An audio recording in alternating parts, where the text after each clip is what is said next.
दोस्तों एक बार फिर स्वागत है आप सभी का हमारे चैनल पर। और इस वीडियो में बहुत ही सेंसिटिव टॉपिक पे हम डिस्कस करेंगे जो कि अभी बच्चे झेल रहे हैं। जी हाँ, हम बात कर रहे हैं क्लैट के एग्जामिनेशन की, जो कि आपका 1 दिसंबर को होने वाला है। और इसके चलते बहुत सारे बच्चे जो है कहीं ना कहीं स्ट्रेस झेल रहे हैं, थोड़ा सा मेंटली भी प्रेशर इनको आ रहा है। और जो मुझे लगता है बहुत सारे बच्चे इसको लेकर परेशान हैं और बहुत सारे पेरेंट्स भी परेशान हैं। तो इस मुद्दे को हम यूं ही जाने नहीं दे सकते, इस पर डिस्कस करना इसलिए ज़रूरी है क्योंकि अभी से अगर ऐसा है तो आगे चल के लीगल सेक्टर पे जब आप आएंगे, आप उस प्लेटफॉर्म पे पहुंचेंगे जहां पे स्ट्रेस तो ऐसा है कि हर दूसरे दिन आपका स्ट्रेस लेवल बढ़ता ही रहेगा, मेंटली स्ट्रांग होना पड़ेगा, सारी चीज़ें। तो फोकस अभी से क्यों ना करें, और इसके लिए हम इस वीडियो में डिस्कस करेंगे। तो हो सकता है वीडियो थोड़ी सी लंबी हो जाए, 7-8 मिनट की हो जाए, लेकिन आपको इसको आखिर तक देखना है ताकि ये सारे पॉइंट्स जो आपके लिए बहुत इंपॉर्टेंट हैं वो आपको ध्यान में रहें। आप उसको लिख के नोट करके रख सकते हैं, पेरेंट्स भी डिस्कस कर सकते हैं। बाकी अगर चैनल सब्सक्राइब नहीं किया है तो इसको सब्सक्राइब करिए ताकि आपको लॉ से रिलेटेड हर एक जानकारी मिले सबसे पहले। और चैनल भी है व्हाट्सएप पे जिसको आपको ज्वाइन करना है, नीचे लिंक मिल जाएगी ताकि सारे अपडेट्स मिलते रहे लॉ से रिलेटेड। बाकी अपनी प्रोफाइल पे बेस्ट ऑप्शन अपने लिए जानना है तो नीचे प्रोफाइल एनालिसिस फॉर्म भी मिल जाएगा जिसको फिल करके जानकारी आप ले सकते हैं। तो चलिए, मेंटल हेल्थ और स्ट्रेस मैनेजमेंट कैसे हम क्लैट जो हम प्रिपेयर कर रहे हैं, सारी चीज़ें हैं। अब हमें बहुत ज़्यादा थोड़ा सा बोल सकते हैं स्ट्रेस लेवल बढ़ता चला जा रहा है। अब उसके लिए कैसे उसको कम करें, साथ ही साथ हम कैसे ध्यान दें इन चीज़ों को जो कि हमें आगे के लिए ग्रूम करें और बूस्ट करते रहे, क्योंकि हमारा तो अब प्रोफेशन ही ये होने वाला है लीगल वाला, और इसमें हमेशा ये चीज़ों से हमें जूझना है। तो पहले से अगर हम ये सारी चीज़ें जान लें तो हो सकता है कि समस्याएं ना आए। फिलहाल तो हम बात करेंगे किसके लिए, क्लेट के लिए, कि अभी जो एग्ज़ाम होगा उसके लिए कैसे आप चीज़ों को बेहतर कर सकते हैं, स्ट्रेस को मैनेज कर सकते हैं, और मेंटल हेल्थ के जो इशू आप झेल पा रहे हैं, जो किसी से बोल नहीं पा रहे हैं, वो आपके सही कैसे हो सकते हैं। तो भैया इसके लिए बहुत बड़ी चीज तो यही है कि कोई भी बच्चा हो, ये चैलेंजिंग टाइम होता है। हम केवल क्लैट की बात तो अभी कर ही रहे हैं, लेकिन और भी जो कॉम्पिटिटिव एग्जाम्स हैं उन बच्चों के लिए भी सेम चीज है कि उनको यहाँ पे सबसे बड़ी चीज है प्रिपरेशन। और प्रिपरेशन के साथ साथ ये एक लोड आ जाता है, चाहे वो पेरेंट्स का हो चाहे अपना खुद का हो, कि यार हम इसको क्रैक करना है, सारी चीज़ें हैं। तो यहाँ पे स्ट्रेस लेवल आपका दिन प्रतिदिन बढ़ता चला जाता है जैसे जैसे जैसे पास में एग्जाम आता रहता है कि नहीं। उसके साथ ही हमें यहाँ पे अब क्या करना है कि यार एक समय ऐसा आता है जहां हम मैनेज ही नहीं कर पाते चीज़ों को, और मैनेज नहीं कर पाना हो सकता है कि हमारी पूरी मेहनत को बर्बाद कर दे। तो उसके लिए हमें क्या करना है कि समझना पड़ेगा कि कहां पे हमें अपने स्ट्रेस को रोकना है, लेवल को सही करना है, ताकि वो हमारे लिए एज अ नेगेटिव पॉइंट ना बन जाए, है कि नहीं। तो भैया परफॉर्मेंस और हमारे बाकी ओवरऑल सारी चीजों को वो बर्बाद ना कर दे, वो स्ट्रेस या फिर मेंटल इश्यू जो है ना। अभी ये दिखने में समझ में नहीं आता, लेकिन ये परिणाम आपका दिखाता है वो एग्जाम का, है कि नहीं। तो बढ़िया है, क्या क्या चीजें हैं, किन किन चीजों से डर लग रहा है, क्या चीजें, उन पे सबसे पहले डिस्कस कर लेते हैं। ये रहे वो पॉइंट्स जिन पे आपको देखना है, ध्यान देना, और मुझे लग रहा है इनके कारण आपका स्ट्रेस या मेंटल जो लेवल है वो खराब हो रहा है। जैसे हम बात करें कि सबसे पहले हमारा जो सिलेबस है क्लेट का, है ना, जो हमारे सेक्शंस हैं उन सेक्शंस में क्या हो रहा है कि हमने कंप्लीट नहीं कर पाया है और 15 दिन का समय भी नहीं बचा है। तो अब वो एक टेंशन बढ़ती है कि यार क्या होगा अगर ये ऐसा जो हमने नहीं प्रिपेयर किया है वो क्वेश्चंस आ गए, इस टाइप का सिलेबस मतलब एग्जाम पैटर्न आ गया, या फिर आउट ऑफ सिलेबस जिसको हम बोलते हैं वो आ गया एग्जाम में, तो क्या करेंगे। तो एक सबसे बड़ी चीज यहाँ पे ये डर हो जाता है जो आपके इस मेंटल या फिर स्ट्रेस लेवल को बढ़ाता है। साथ ही साथ यहाँ पे कि हमने क्या किया है, हमारे जो फोकस एरियाज है उन पे भी हमने फोकस ढंग से नहीं कर पाया। जो मैंने कई बार बोला है कि आपको पर्टिकुलर जो वेटेज हैं, ज्यादा वेटेज वाले टॉपिक्स हैं, उन पे फोकस करो या कंटिन्यूटी बना के रखो, तो वो आपने नहीं किया हो, इसके कारण वो अनसर्टिनिटी हो रही है और वो एक समस्या का कारण बन रही है। दूसरी चीज इसके अलावा हमारा है कंसर्न्स जो हैं टाइम मैनेजमेंट को लेके। हमने आपको कई बार बताया है कि भाई 24 आवर्स हर एक व्यक्ति के पास हैं, और उसका बिल्कुल सिंपल सा फंडा है, आपको क्या करना है, 8-8-8 आवर्स पे काम करना है। ये सबसे अच्छी पॉलिसी होती है जिसमें आपको अपने लिए रेस्ट देना है, स्लीपिंग साइकिल वगैरह ये सारी चीजें 8 घंटे में आप सारा करें हर व्यक्ति को। बाकी 8 घंटे खुद के पर्सनल ग्रूम के लिए आप दें, और बाकी पढ़ाई के लिए 8 घंटे रखें, और इतना इनफ है आज की इस जनरेशन के लिए या आज के इस समय के लिए। बड़े अच्छे से आप सारी चीजें कर सकते हैं इसमें। तो अगर वो मैनेज नहीं हो पा रहा है मैक्सिमम बच्चों के साथ, यही समस्या है, तो भी एक समस्या यहाँ बन रही है। और नेगेटिव मार्किंग का तो डर है ही कि यार क्या हुआ अगर तुक्का मारा या गलत हो गया है कुछ। एक वीडियो जरूर बनाऊंगा मैं कि कैसे तुक्का मारे, और गारंटी मैं दे रहा हूँ उस तुक्के से आपका फायदा होगा अगर वो सच में स्ट्रेटेजी आप सही से इस्तेमाल करते हैं तो। लेकिन फिलहाल उस चीज पे अभी फोकस नहीं करते हैं, अभी फोकस करते हैं इस समस्या का समाधान देखने पे। और आखिरी चीज है जो हमारे पास, प्रेशर आ रहा है, पीयर प्रेशर। कौन सा प्रेशर आ रहा है? पापा जी मम्मी जी वाला, क्योंकि उनके रिलेटिव्स या उनके मित्र उन्हें बता रहे हैं कि शर्मा जी का लड़का तो बहुत बढ़िया था लेकिन हमारा लड़का गड़बड़ कर रहा है। तो वो एक जो पीयर प्रेशर आता है ना, वो रिलेटिव्स का या फिर परिवार वालों का, दोस्तों का, वो और ज्यादा हमारा यहाँ पे मेंटल हेल्थ को या स्ट्रेस लेवल को बढ़ा रहा है। यही सारे कारण हैं जो बच्चे झेल रहे हैं। मुझे नहीं लगता कि सब बात इस चीज पे कर पा रहे हैं जो मुझे करना जरूरी है।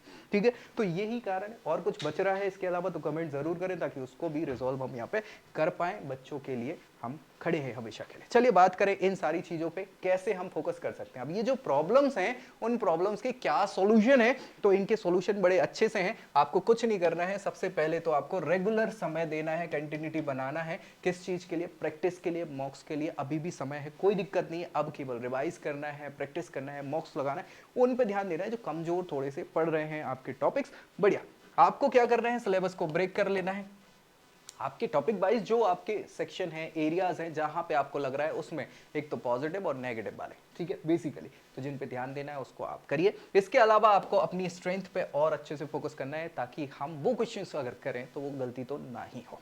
बाकी जो हमारे वीक एरियाज हैं उन पे हमने फोकस के लिए भी डिस्कस किया हुआ है। तो आपको स्ट्रेटेजी के साथ जो हम बना रहे हैं, कोई भी स्ट्रेटेजी आप बना रहे हो उसको ही फॉलो करना है और कुछ नहीं करना है। बार बार स्ट्रेटेजी बदलेंगे तो दिक्कत है। मैं अभी कोई नई स्ट्रेटेजी नहीं बताऊंगा क्योंकि समय भी कम है, और आप अगर उस पर फोकस करेंगे तो आपकी जो पुरानी स्ट्रेटेजी चल रही है वो गड़बड़ हो सकती है। तो प्लीज आपकी जो है उसी पे स्टिक रहिए और उस पर बस आपको कंटिन्यूटी बना के रखना है, बेहतर होगा आपके लिए। पॉजिटिव माइंडसेट बहुत इंपॉर्टेंट है हर एक चीज के लिए, क्योंकि अगर अभी आप नेगेटिव फेस में गए तो गारंटी मेरी है कि आप कितना ही अच्छा कर रहे होंगे, आप नहीं क्वालिफाई कर पाएंगे एनएलयूज के लिए या एक अच्छे इंस्टीट्यूशंस के लिए। तो भैया पॉजिटिव बने रहें, उसके लिए कैसे क्या है वो भी हम आगे डिस्कस करेंगे। और अगर लगता है तो ये पॉइंट बिल्कुल नहीं भूलना है, सीक सपोर्ट।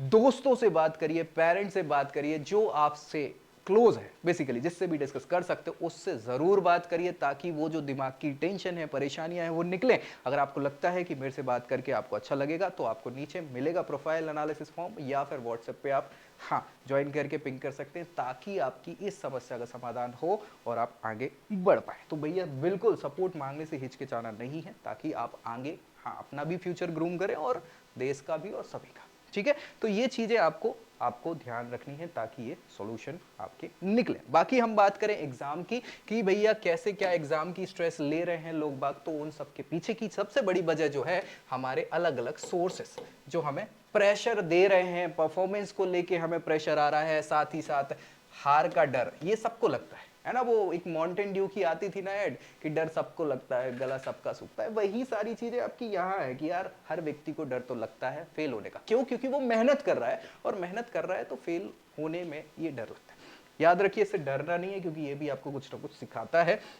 वर्कलोड आपका ज्यादा हो सकता है कि यार इतना सारा सिलेबस है, ये पढ़ना है, वो पढ़ना है, अभी हम पूरे प्रिपेयर नहीं कर पाए हैं, मार्क्स भी कम है, मार्क्स हमारे मॉक्स में भी कम आ रहे हैं, तो सारी चीज़ों का इकट्ठा जो वर्कलोड आपका पड़ गया है ना, वो आपको परेशान कर सकता है। और यहाँ पे हमारी कुछ प्रिपरेशन जो पुरानी गलतियाँ है कि सर अब टाइम बचा नहीं है, क्या ही करें, ऐसी प्रिपरेशन हम कर नहीं पाए, तो इन सारे कारणों से बच्चे ज़्यादातर स्ट्रेस में हैं, मेंटली उनको समस्याएं झेलनी पड़ रही हैं। तो इसके लिए आपको सबसे पहले तो इन सारी चीज़ों में जो जो भी आपके ऑप्शंस हैं उनको ढूंढना है कि क्या है, आइडेंटिफाई करें, और फिर उस पर हम क्या करेंगे, एक एक करके आंसर्स अपने या उनके बोल सकते हैं कि जो सॉल्यूशन है वो हम फाइंड कर पाएंगे। तो ये सारी चीज़ें आप रखिए। अब यहाँ पे कैसी क्या टेक्निक्स हैं जो हमें फ़ायदा दिला सकती हैं इन मेंटल इशू से या फिर स्ट्रेस मैनेजमेंट करने के लिए। तो हमें भैया स्ट्रेस जो है ना उनको हटाने के लिए बहुत सारी टेक्निक्स हैं जिनका आप इस्तेमाल कर सकते हैं। बहुत बेसिक टेक्निक्स बता रहा हूँ, कोई हाई फाई नहीं बता रहा हूँ, बहुत सिंपल, आप बैठ के खुद कर सकते हैं। सबसे पहली चीज़ तो शेड्यूल बना लें और उस शेड्यूल को फॉलो करें। कुछ नहीं करना है, बस उसको फॉलो करिए प्लीज। जितना भी 8 घंटे पढ़ रहा हो ना उसको कर लीजिए फॉलो, अच्छा हो जाएगा। साथ ही साथ आपको ब्रेक लेते रहना है, ब्रेक लेते रहना है। यहाँ हम बात ब्रेक्स की कर रहे हैं पढ़ाई के, है ना, और कोई ब्रेक्स की बात हम नहीं कर रहे हैं फिलहाल। तो भैया रेगुलर ब्रेक्स आप लो पढ़ाई में। अगर आप पढ़ रहे हैं 8 घंटे तो 1 घंटे नहीं पूरा पढ़ना है, आप 40 मिनट पढ़िए, 20 मिनट का ब्रेक लीजिए, ठीक है। उस हिसाब से आप शेड्यूल मेंटेन करिए ताकि दिमाग को भी रिलैक्स मिले और सारी चीजें आपके दिमाग में जा तो पाए यार, नहीं तो पता चले वो ऊपर ही ऊपर निकल जा रही। साथ में आपको आपका माइंडफुलनेस की प्रैक्टिस करो, थोड़ा बहुत हो सकता है योगा रिलैक्सेशन के लिए करने अगर इच्छा हो आपकी तो वो कर सकते हैं, ध्यान वगैरह जो करते हैं ना, हाँ वो आप करें ताकि थोड़ा सा आपका दिमाग को भी शांति मिले। अकेले में चर्चाएं खुद से कर सकते हैं, दूसरों से नहीं करना है तो, ताकि वो भी आपको एक रिलैक्स महसूस करा सकता है। एक्सरसाइज अगर करते हैं तो कर सकते हैं, नहीं करते तो कोशिश करिए 10 से 15 मिनट खुद एक्सरसाइज करने की सुबह उठ के, ताकि आपका एक अच्छा खासा रूटीन बने और जो आपको थोड़ा सा फायदा यहाँ पे दिला सके। इसके अलावा आप यहाँ पे क्या कर सकते हैं, एंग्जाइटी वगैरह से अगर आपको ये समस्या आ रही है एंग्जाइटी वगैरह की, तो इसके लिए आप बाहर थोड़ा सा टहलने जा सकते हैं, चलना थोड़ा स्टार्ट करें अलग से, है ना।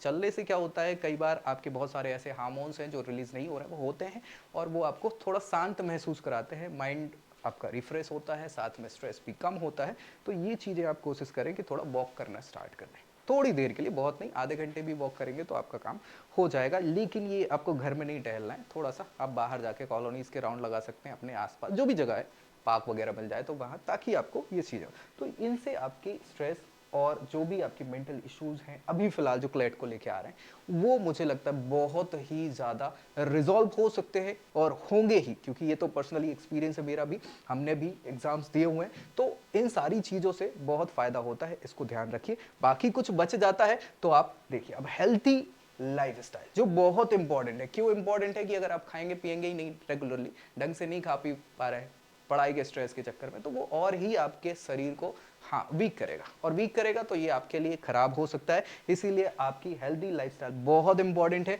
इसमें आपको डाइट को रखना है बैलेंस्ड, जिसमें सारी चीज़ें आपकी होनी चाहिए, जिससे आपको सारी एनर्जी मिलती रहे। फिजिकल एक्टिविटीज़ भी आप करते रहें, साथ में आपको सोना बराबर से है। आपको खेलने की इच्छा है तो बाहर जाके इंडोर आउटडोर खेल सकते हैं गेम्स जो आपके हैं। इंडोर में तो ज़्यादा फायदा नहीं होगा, आउटडोर जा सकते हैं। बाकी स्ट्रेस मैनेजमेंट के लिए ये बहुत ही इंपॉर्टेंट चीज़ें हैं जो आपको करना है। और इसके अलावा आपको आपके एनर्जी लेवल्स को बूस्ट अप करना है। साथ में यहाँ पे आपके मूड स्विंग्स जो हो रहे हैं, हाँ होते रहते हैं, कभी गुस्सा आ रहा है, एंग्जाइटी हो रही है, सारी चीज़ें, तो उस पर भी थोड़ा सा ध्यान देना है। वो केवल स्ट्रेस के कारण हो रहे हैं। इन सारी चीज़ों पे कैसे फोकस कर सकते हैं, डाइट, स्लीप साइकिल और चर्चा करके। मुझे लगता है मैक्सिमम सॉल्यूशन आपके ये तीनों चीज़ें हैं और इससे काम बन जाएगा। तो ये आप बिल्कुल ध्यान रखेंगे, इस पे आपको कहीं से ढील नहीं देना है। और इन सारे सॉल्यूशंस के साथ मुझे लगता है आपका स्ट्रेस हो या मेंटल जो भी समस्याएं आपको लग रही हैं थोड़ा बहुत भी, वो आपकी सही हो सकती हैं और क्लैट में एक अच्छा परफॉर्म करके आप बेहतरीन इंस्टीट्यूशन पा सकते हैं। बाकी अगर कुछ लगता है तो कमेंट करें, दोस्तों में शेयर करिए, चैनल सब्सक्राइब करना बिल्कुल मत भूलिए। और ऐसी जानकारी के साथ नेक्स्ट वीडियो में मिलेंगे, तब तक के लिए जय Hind. I hope you like this video. For more such videos, keep watching our channel and do not forget to like, share and subscribe.